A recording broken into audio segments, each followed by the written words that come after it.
Hey guys, it's Lord here, back again with another review, and today I'll be taking a look at the McFarlane Toys DC Multiverse Rebirth ManBat Megafig. Now before we get into it here, let us first take a look-see at both the front and the back of the packaging. So without further ado, let's get into it.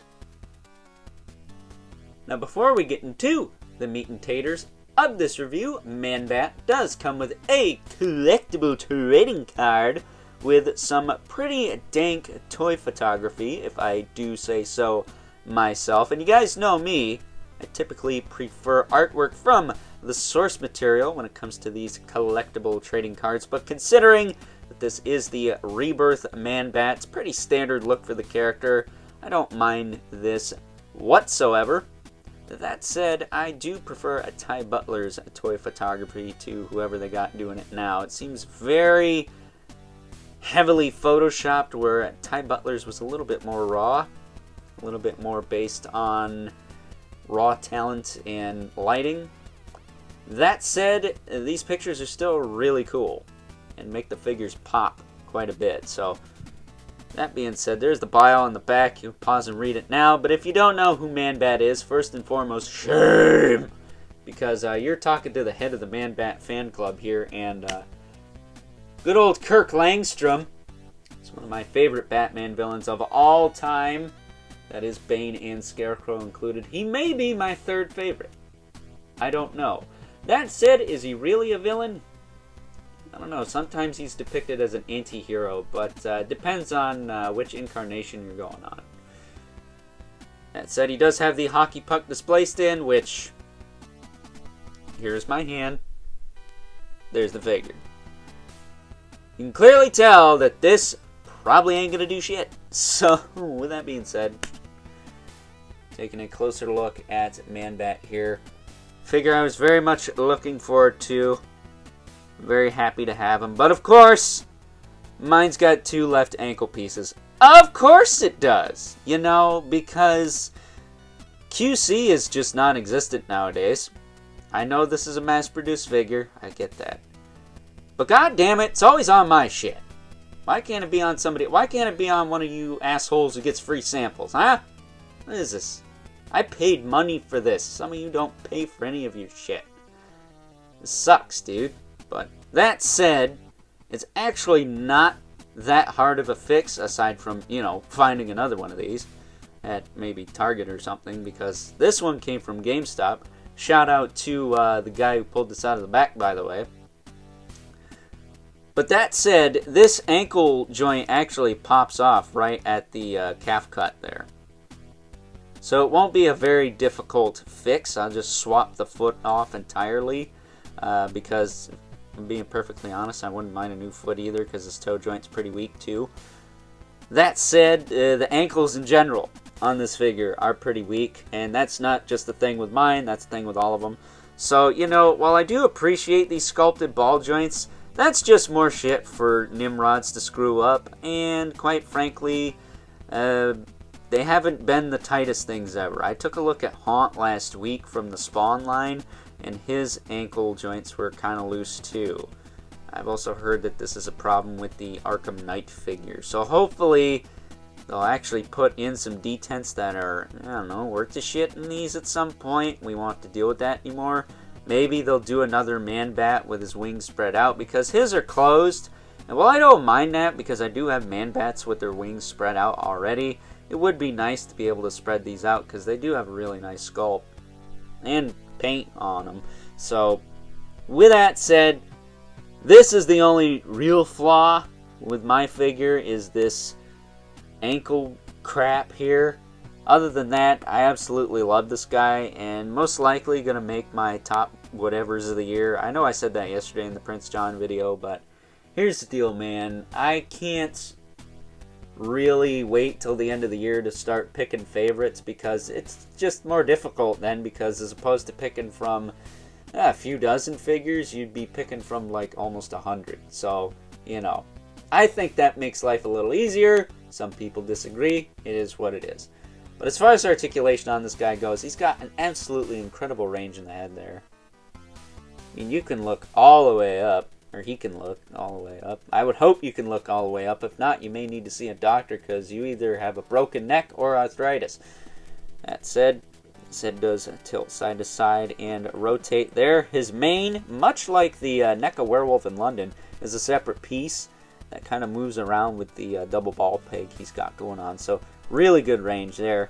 Shoulders go out to the side pretty far. You can get him in a T-pose, so that's nice. Put him back down. They do rotate around. He's got a ball joint there in the shoulder socket. He doesn't have a cap or anything, but he doesn't really need it because his shoulder fills that out pretty well. And there's not a whole lot of gapping going on, just a little bit. He's got a single joint at the elbow, which works pretty well. It gives you about 90 degrees. And that's about it for the arm. Actually, no, that is it. He's got no bicep. He's got nothing in the wrist. His wings are folded up permanently like this. But again, if I'm being honest, how many ManBats do we have that are like this? Last I checked, none. I could be wrong. I mean, the Batman animated series ManBat from DC Collectibles, you know, after they stopped using raw ramen noodles as their plastic type, that had folded up wings, but it also had the splayed out ones as well. And of course, everyone's going to display them with the splayed out wings because that's what looks cooler. That said, this is cool too. Still get a lot of sculpt and paint detail on that, and I don't mind it. I can imagine what this thing would be if his wings were spread out. A freaking behemoth. I mean, he already is. Look at this thing in my hands. I barely fit him on screen. That said, if you guys liked how much the Joker Titan had for Crunch, you're going to love this guy. Look at that. And then you can have him look straight up like this. You can pose the shit out of this dude. It's just his ankles are a little loose, so you might need to tighten those up a bit. But that said, the torso is a little bit on the bobbly side, but I can find the sweet spot. It's not terrible. It's okay. It's not overly... I wouldn't say it's floppy. I'd just say it's like really butter smooth to a little bit loose. It doesn't really have that bobblehead factor going for it like figures I put some Elmer's glue in. So I'm probably just going to let that be. I think it'll be okay. I don't think it'll get any looser than that over time. But if it does, you know, heat it up, pop it apart, put some glue in there, problem solved. No cry, no foul. At least it's not two left ankle pieces. That said, he does have in and out at the hip here with rotation at the thigh as well as a little bit of rotation in the hip. They did the shorts thing like they did with King Shark, so it is kind of restricting here. That said, you do get enough range out of that. It just, the diaper doesn't look that great. I wish the cut was up here. But the way they did this, I can see why they did it that way. But at the same time, not ideal. He does have a double knee, which is nice and tight on mine. Another reason why I'm just going to swap the foot out, because a lot of the joints on mine are actually not too bad. As far as the ankles go, they do have that rotation there. They do have the hinge, the rocker, and the toe hinge there. All of which are pretty loose, with the exception of the swivel at the top here. Everything else is pretty loose. The rocker on this side isn't bad, but he has a full ankle to put in. So, you know, Shia is swiveling this around and making it look all kinds of discombobulated to fill that ankle out. He's not going to stand very well. So I'm going to decide what I'm going to do with that, but obviously you can clearly see this is not the right piece at all. And if you wanted to do the kind of gargoyle or chicken leg or dog leg look with this guy, yeah, that's not going to work. His toe joints are way too loose. Another reason toe joints should probably be omitted from this line entirely. Just saying. That said, I think the swivel should be omitted from this line, this ball hinge, because a lot of these McFarlanes, they have pretty decent ankle rocker. I don't think they need the swivel up here. That said, when you get two left ankle pieces on your ManBat figure, that's super awesome. Other than that, you're probably going to think the same thing, because really, the way I see it, the less pieces, the better, which is why I like a lot of vintage figures with minimal articulation. Because it's less stuff to break and less stuff for the factory to screw up. Because to this day, people still don't know their right from their left. And unlike Four Horsemen, the kings of customer service, shout out to Chris, God forbid they just send you the freaking part. So, or, return your emails, because McFarlane Toys has kind of been notorious for that. I don't know what Todd's doing over there, but he needs to, loosen up his purse strings and hire some more people over there, because, the customer service sucks, and apparently, according to my buddy Toy Shiz, not a lot of people are getting review samples these days. So, yeah, that's kind of screwed up.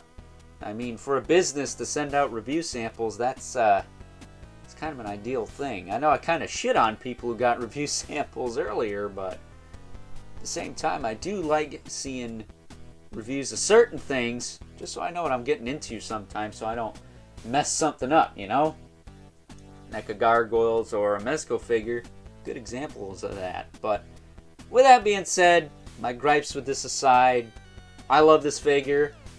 I've been waiting for this figure ever since they announced it. And if I'm being 110% honest, I think I like him more than Clayface. Him and Clayface are like neck and neck, mostly because his ankle's screwed up. But if it wasn't, there'd be no doubt in my mind that this guy would be taking the medal over Clayface. Because while I do like that Clayface, I'm having a little bit more fun with this ManBat.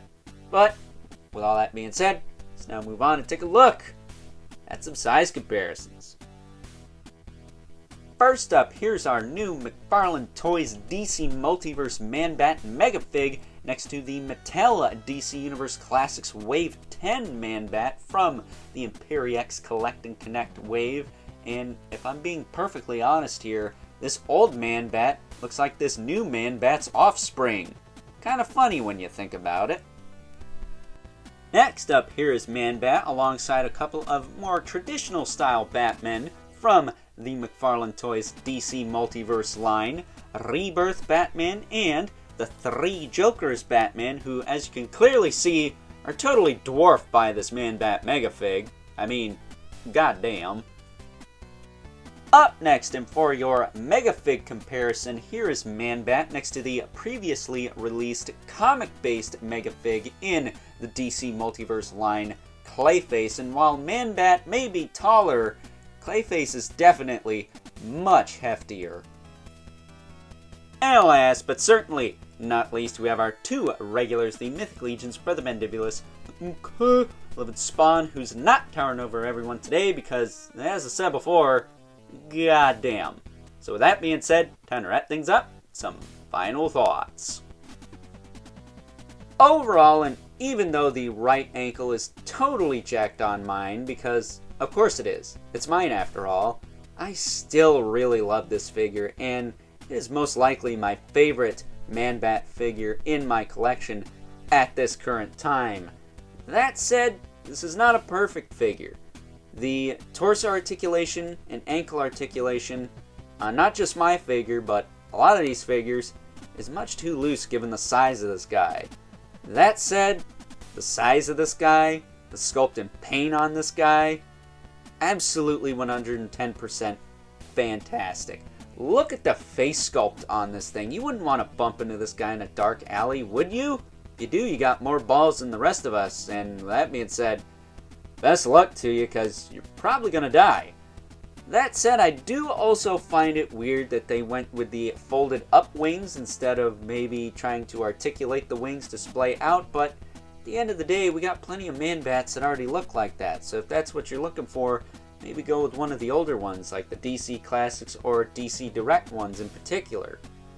That said, we have gotten the best of both worlds with the animated series one from DC Collectibles, but that one wasn't nearly as big as this one, so given the fact that McFarlane was able to fit this in the Megafig box and charge the same price as any other Megafig, that in and of itself is impressive. But Todd, to be honest with you gotta step up your QC a bit. Things are getting a little bit loosey-goosey, and well, again, right ankle, kinda jacked on mine. Well, not kinda, it is jacked on mine, so that does suck. I'm gonna have to do something about that when these start hitting places like Target and whatnot a little bit more plentifully, if that makes any sense. So with that being said, I would highly recommend you track this guy down, but make sure your ankles are correct, everything's correct, because you don't want to wind up with a screwed up ankle like mine. With that being said, hope you guys enjoyed this review. If you're so inclined, please don't forget to comment, like, subscribe, and hit the bell so you know whenever I upload more reviews like this one. If you haven't already, please hit me up on Instagram at Overlord Productions. But as always, keep the comments civil. The world sucks enough as it is, especially when your right ankle's jacked. I mean, that's just a bad day, man. You should see a doctor about that. Until next time, I'll catch you guys later.